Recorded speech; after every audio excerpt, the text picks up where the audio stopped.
Ողջույն սիրելի հետևորդներ, այսօր մենք կրկին կքննարկենք բաներ, որոնք ինձ ներվայնացնում են, մաս չեմ հիշում։ Առաջինը, ինձ ներվայնացնում են մարդիկ, ովքեր պարտքով փող են ուզում։ Ախպերս կարաս 5000 տաս անսովի արժանամ։ Չէ, Վիգեն ջան, կարացի այդ անտեր փողը նենց բաժանես, որ հերիքի քեզ։ Հաջորդը, աղջիկները, ովքեր ասում են, որ բոլոր աղջիկները իրանց նախանձում են ու իրանք երբեք չեն կարողանում ունենալ ընկերներ։ Նայ Միլենա ջան, եթե դու արդեն 30 տարեկան ես եւ քեզ որևէ լավ մարդ չի հանդիպել, մտածի։ Բան չեմ ասում, բայց մտածի։ Կարող է։ Քո մեջ է խնդիրը։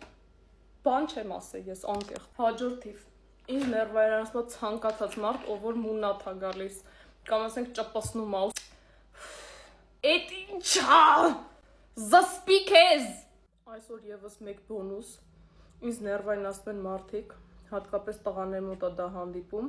ովքեր պրոֆեսիոնալ թաքցնում են իրանց հարաբերությունները սոցցանցերից։